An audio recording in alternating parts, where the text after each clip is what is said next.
नमस्कार, prime time bulletin में आपका स्वागत है। मैं हूं आपके साथ शंकर कुमार। जमशेदपुर पश्चिमी के विधायक सह पूर्व मंत्री सरयू राय एक निजी कार्यक्रम में शामिल होने आज बागमारा पहुंचे। इस दौरान कतरास के लोगों ने उन्हें इलाके में हो रही कोयला तस्करी से अवगत कराया, जिसके बाद सरयू राय ने अवैध कोयला उत्खनन स्थलों का मुआयना भी किया। उन्होंने कहा कि प्रशासन की शिथिलता से कोयला तस्करी बढ़ रही है। अवैध कोयला खनन तो गरीब तबके के लोग शामिल होते हैं, पर उससे हो रहे धनोपार्जन का बड़ा हिस्सा कुछ रसूखदारों के पास जाता है। इसलिए इस धंधे को सफ़ेद पोशों का भी संरक्षण प्राप्त है। हेमंत सरकार पर निशाना साधते हुए सरयू राय ने कहा कि इस कारोबार को लेकर सरकारी तंत्र पूरी तरह फेल हो चुका है। रोजगार हैं, ये काम नहीं करेंगे तो फिर और कुछ दूसरा इसी तरह का काम करेंगे। दूसरी ओर कुछ लोग ये कर रहे हैं कि इसको हम अवैध कैसे कहेंगे। कोई रात के अंधेरे में हो नहीं रहा है, कोई छुप के हो नहीं रहा है। सैकड़ों लोग चलती हुई खदान में भी घुस जा रहे हैं और वहाँ से माइनिंग करके ला रहे हैं। तो मैं जिस निष्कर्ष पर पहुँचा हूँ वो यही है कि काम अवैध है। सरकार का सिस्टम इसको रोकने की कोशिश नहीं कर रहा है और रोकने की कोशिश नहीं करने के पीछे अपना तर्क है उनका। मुझे यही कहना है कि अगर ये काम लगता है कि इतने सैकड़ों गरीब बेरोजगार इससे जुड़े हुए हैं तो उनके पक्ष में इस पर बात होनी चाहिए। और उनके पक्ष में बात करने का मतलब ये नहीं है कि जिस तरह से ये काम चल रहा है वैसे ही काम चलना चाहिए, क्योंकि जो अपनी जान को जोखिम में डालकर जान गंवा कर थोड़ा कोयला निकालता है, बाहर लाता है, तो बाज़ार में तो खुद नहीं ले जाता है। उसके ऊपर कोई एक गैंग मास्टर होगा जो 10, 20, 25, 50 का कोयला इकट्ठा करता होगा। उसके ऊपर भी कोई एक आदमी होगा जिसके यहाँ ले जाके पहुँचाता होगा। उसके ऊपर भी कोई आदमी होगा जो इसको बाज़ार में खपाता होगा, या शासन प्रशासन पर अपने रसूख का, अपने धाक का इस्तेमाल करके इसको संरक्षण देता हो। जनता मजदूर संघ गुत्ती गुट के महामंत्री सिद्धार्थ गौतम ने आज बागमारा क्षेत्र का दौरा किया। इस दौरान संघ की एरिया प्रभारी मीनाक्षी रानी गुड़िया भी मौजूद रहीं। सिद्धार्थ गौतम ने कहा कि अपने लोगों से मिलने की इच्छा हुई और इन लोगों की इच्छा भी थी कि मुलाकात होनी चाहिए, इसलिए आज क्षेत्र का दौरा करते हुए अपने लोगों से मिलना हुआ। इस दौरान सभी ने अपनी अपनी समस्या को रखा, जिसका समाधान किया जाएगा। मुख्य रूप से श्रमिकों के बीसीसीएल क्वार्टरों की रिपोर्टिंग और पानी की समस्या है, जिसका जल्द ही निराकरण किया जाएगा।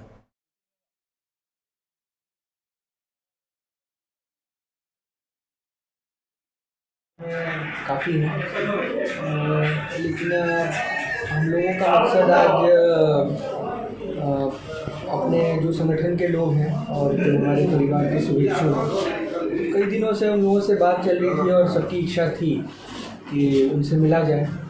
तो उसी के क्रम में आज हम लोगों ने काफ़ी जगहों पर अपने संगठन के साथियों और परिवार के शुभचिंतकों से हम लोगों का मिलना हुआ। और समस्याएं जहाँ तक हैं तो क्षेत्र है तो समस्याएं तो रहेंगी ही। बहरहाल हमारा संगठन जो है वो एक मजदूर संगठन है, श्रमिक हित का ही काम करता है। तो ठीक है, समस्याओं को हम लोगों ने सुना और हमारे स्तर से जो हो सकेगा हम प्रयास।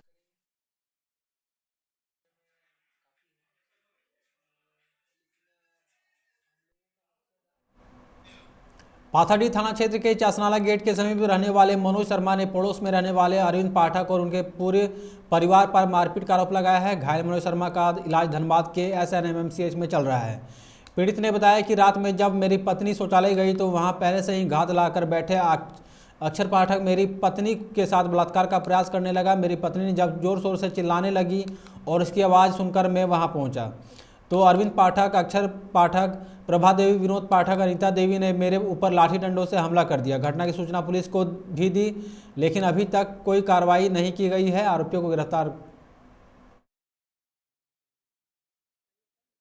पड़ोसी अक्षर पाठक के लड़के, उनका नाम अरविंद पाठक है, और पहले से हम लोग का थोड़ा छोटा पाठ के लिए टेंशन चल रहा था। और 17 तारीख का रात में 9:30 बजे हमारी फैमिली सोच के लिए बाहर निकली थी, तो उनका लड़का अरविंद पाठक मेरे परिवार को पीछे से धर लिया। इस क्रम में मेरी परिवार जब चिल्लाई तो मैंने दौड़ के निकला बाहर, तो अचानक उसने मैं पकड़ने गया तब तक वो रड़ मार दिया मेरे मुंह पे। और सर पे। तो मेरे जो दांत है ये टीना क्रैक कर गया है, टूट गया है और सर में काफ़ी चोट है। निरसा के पूर्व विधायक अरूप चटर्जी के नेतृत्व में आज एएमपीएल कामगार यूनियन के बैनर तले स्थानीय ग्रामीणों ने एमपीएल के मुख्य गेट को जाम कर दिया, धरना दिया। अरूप चटर्जी ने बताया कि हर साल एमपीएल शटडाउन लेती है। इस वर्ष एमपीएल के शटडाउन के दौरान लगभग 2000 लोगों को तत्काल नियोजन देने की बात कही गई थी, लेकिन मात्र 60 स्थानीय युवकों को ही इसमें शामिल किया गया है। हमारी मांग है कि हर वर्ष शटडाउन के दौरान काम के लिए स्थानीय मजदूरों को ही लिया जाए, बाहरी को नहीं। उन्होंने बताया कि एमपीएल प्रबंधन और प्रशासन की मौजूदगी में वार्ता में प्रबंधन अगर इन मांगों को नहीं मानता है तो आगे बड़ा आंदोलन किया जाएगा। वर्ष यहाँ शटडाउन के काम होती है करीब 1.5 महीना 2 महीना का माइथन पावर लिमिटेड में, और इसमें करीब 2,500 से 3,000 मजदूर जो काम करते हैं ये सारे झारखंड से बाहर के आते हैं। हम लोगों की बार बार मांग होती है जो यहाँ निरसा क्षेत्र के एटलीस्ट 50% लोगों को यहाँ पर लगाए तो कम से कम लोगों को 3 महीना का रोजगार मिले। निरसा के पांडरा मोड़ स्थित भाजपा कार्यालय में आज विधायक अपर्णा सेन गुप्ता ने प्रेस वार्ता कर कहा कि एक नाबालिग बच्चे से हाईवा चलाना जुर्म है। रविवार को मेरी गाड़ी में हाईवा से टक्कर मारी गई। हमने इसकी जांच की मांग की है। जांच में जो भी दोषी होंगे उनके खिलाफ सख्त कार्रवाई की जानी चाहिए। हम लोग इस बात को रखे हैं, इसीलिए तो बोल रहे हैं कि ऐसा हमको बाध्य मत कर दीजिए कुछ करने के लिए। आंदोलन क्या कर सकते हैं, जनता को बोल दिए आप लोग निकलिए घर से। इस एरिया का जितना भी गांव है, जितना भी निरसा विधानसभा में इस रोड से या फिर एमपीएल से जुड़े हुए हैं, सब घर से निकलिए। अगर मांग मेरा नहीं पूरा होगा तो एमपीएल कैसे चलेगा? गेट में सब धरना में बैठ जाएंगे, एमपीएल ऐसे ही ठप हो जाएगा। जनता का अधिकार है भाई। आप इस मिट्टी में आप एमपीएल बनाए हैं, इस जमीन में आप एमपीएल आप प्लांट लगाए हैं, तो सबसे पहले इस जमीन इस मिट्टी का स्थानीय का तो हक अधिकार तो मिलना चाहिए ना। कांग्रेस महिला मोर्चा ने आज धनबाद के रणजीत वर्मा चौक पर लड़की हूँ लड़ सकती हूँ जागरूक अभियान चलाया। बता दें कि कांग्रेस यह अभियान पूरे प्रदेश स्तर पर चला रहा है। इस मौके पर महिला कांग्रेस की जिलाध्यक्ष सीता राणा ने कहा कि इस अभियान की शुरुआत प्रदेश स्तर पर की जा रही है।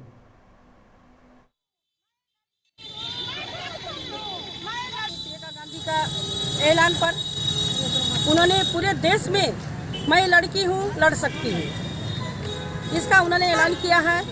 और आज हमारी राष्ट्रीय महिला कांग्रेस कमेटी के माननीय अध्यक्ष नेता टी का निर्देश अनुसार, हमारी झारखंड प्रदेश महिला कांग्रेस कमेटी का आदरणीय गुंजन सिंह के निर्देश अनुसार मैं लड़की हूँ लड़ सकती हूँ इसका धनबाद जिला महिला कांग्रेस कमेटी रैली निकाल रही है, महिला को जागरूक कर रही है, उन बहना को उन लड़की को जागरूक कर रहे हैं। धनबाद के रणजीत वर्मा चौक पर अंतर्राष्ट्रीय मातृभाषा दिवस के अवसर पर झारखंड बंगाल भाषा उन्नयन समिति के लोगों ने भाषा शहीदों को स्मरण किया और श्रद्धांजलि अर्पित की। समिति के अध्यक्ष बेगू ठाकुर ने कहा कि 1948 में पाकिस्तान सरकार की ओर से उर्दू को राष्ट्रीय भाषा बनाने के विरोध में पूर्वी पाकिस्तान के बांग्ला भाषी लोगों ने भाषा आंदोलन किया था और अपना बलिदान दिया था। आज उन्हीं को याद किया जा रहा है। उन्होंने कहा कि अब्दुल सलाम, रफ़ीकुद्दीन अहमद, अबुल बरकत, अब्दुल जब्बार, शरीफ रहमान की अमर बलिदान की मातृभाषा दिवस पर प्यार और समर्पण को दर्शाता है। धनबाद रणजीत वर्मा चौक में झारखंड बांग्ला भाषा उन्नयन समिति की ओर से हर एक साल 21 फरवरी अंतर्जातीय मातृभाषा हम लोग मनाते आ रहे हैं। ये अंतर्जातीय मातृभाषा का मर्यादा 2000 को पूरा विश्व में यूनेस्को में जब भाषा का आपका ये हुआ सम्मेलन हुआ तो बांग्ला भाषा का अंतर्जातीय मातृभाषा दिया गया। क्योंकि पूरे विश्व में बांग्ला भाषा ही एक भाषा है जिनका अधिकार के लिए शहीद हुए हैं। 1948 में ढाका में 5 जवान स्कूल का छात्र अपना भाषा के लिए बलिदान दिए हैं। 19 में सिलचर असम में आपका कमला भट्टाचार्य के नेतृत्व में 21 छात्र ने आपका बलिदान दिए हैं। तो इस तरह बांग्ला भाषा ही एक भाषा है। झरिया के केसी गर्ल्स हाई स्कूल में आज 15 से 18 वर्ष के बच्चों को कोरोना का टीका दिया गया। इस मौके पर स्कूल की प्रिंसिपल ललिता कुमारी ने कहा कि अपने स्कूल में पढ़ने वाले छात्राओं के साथ साथ उनके अभिभावकों को भी वैक्सीनेशन के प्रति जागरूक किया जा रहा है ताकि अधिक से अधिक लोगों को कोरोना से बचाया जा सके। बीच में बच्चों को लगाया जा रहा है ये कोवैक्सीन, और इसमें जो है हमारे 8, 9 और 10 से जो है बच्चियां आ रही है, 300 प्लस बच्चियां हैं। तो फर्स्ट डोज तो हमारे स्कूल को लग चुका है, ये सेकंड डोज है। तो जो बच्चियां जो है जो छुट्टी थी, फर्स्ट डोज जो छुट्टी है उसको भी आज लगाया जा रहा है, और सेकंड डोज तो हमारी बच्चियां आई है। आज उपस्थिति भी ज़्यादा है। हम लोग का यही मकसद है कि 100% बच्चियाँ। बागमारा के ईस्ट कतरास में बंद ओरिएंटल आउटसोर्सिंग कंपनी सोमवार को सीआईएसएफ ने डिप्टी कमांडेंट संदीप लांबा के नेतृत्व में छापेमारी कर भारी मात्रा में कोयला जब्त किया। मौके से 3 ट्रक भी जब्त किए गए हैं। बताया जाता है कि रतिलाल टुडू के सिंडिकेट में शामिल होकर पिंटू चौबे और वशिष्ठ चौहान अवैध कोयला खनन का काम कर रहे हैं, जिसमें धनबाद के अभय सिंह नामक व्यक्ति की भी अपना पैसा लगा है।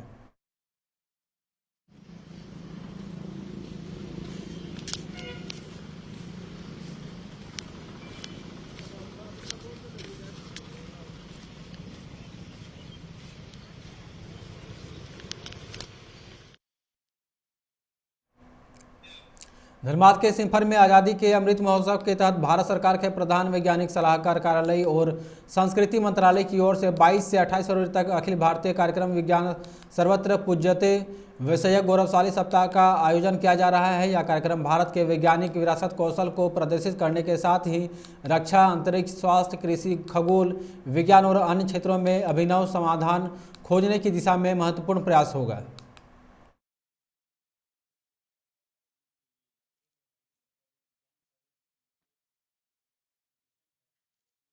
पूज्यते कार्यक्रम ये भारत सरकार का कार्यक्रम है और जिसको कि सिंफर एग्जीक्यूट कर रहा है। इस तरह के कार्यक्रम बहुत जगह चल रहे हैं, करीब 75 जगह भारत में 75 डिफरेंट लोकेशंस पर इस तरह का कार्यक्रम चल रहा है, जिसमें झारखंड में ये 2 जगह पर इस तरह का कार्यक्रम हो रहा है विज्ञान सर्वत्र पूज्यते का, जिसमें सिंफर भी एक है और एक दूसरा है बीआईटी मेसरा।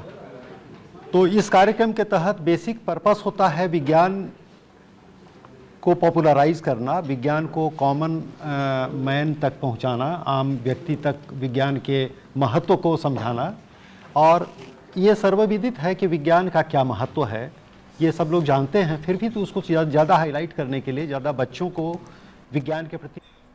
गिरिडीह के बगोदर और सरिया प्रखंड के 53 गांवों में अच्छी आदत बनाने और कोरोना संक्रमण के प्रसार को रोकने के लिए स्वच्छता को लेकर जागरूकता अभियान चलाया गया, जिसके तहत हाथ धोने, नाखून की सफाई करने, आसपास गंदगी नहीं फैलने जैसी बातों को लेकर जापान इंटरनेशनल कॉरपोरेशन एजेंसी के लोगों ने विभिन्न संगठनों के साथ मिलकर गाँव, स्कूल, आंगनबाड़ी, अस्पताल में जानकारी दी गई। अभी झारखंड में ये गिरिडीह डिस्ट्रिक्ट में आज प्रेस कॉन्फ्रेंस जो रखा हुआ है, ये इसलिए कि जो हमारा प्रोग्राम जो है कैंपेन अच्छी आदत करके, जो जायका की सपोर्ट से हम रिस्पॉन्सिव डेवलपमेंट सर्विसेज जो इम्प्लीमेंट कर रहे हैं गांव-गांव में जाके और स्कूल में जाके, देन आंगनवाड़ी में जाके जो अवेयरनेस एक जो क्रिएट कर रहे हैं, ये कैंपेन है अच्छी आदत। इस कैंपेन के अंदर में हम क्या करना चाहते हैं कि घरों में जाके बच्चों को स्कूल में जाके ये बताना चाहते हैं कि हाथ को किस तरीके से हाथ साफ करना चाहिए, धोना चाहिए, देन नाखून को कैसे साफ रखना चाहिए ताकि बैक्टीरिया, कीटाणु को दूर रखे और हमारा जो सेहत जो है थोड़ा स्वस्थ रखे।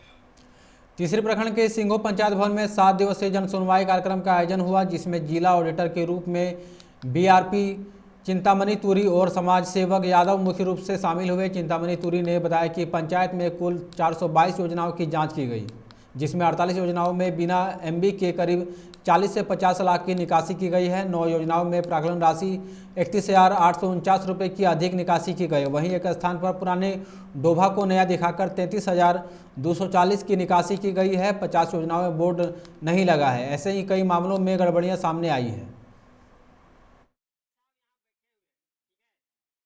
अंकेक्षण कार्यक्रम किया गया है। कुल 422 योजना यहाँ संचालित किया गया था और कुल 422 योजना को हम लोग सत्यापन कर लिए हैं, जिसमें लगभग 15 योजना में अधूरा पाया गया है, जिसका गुणवत्ता में कमी है।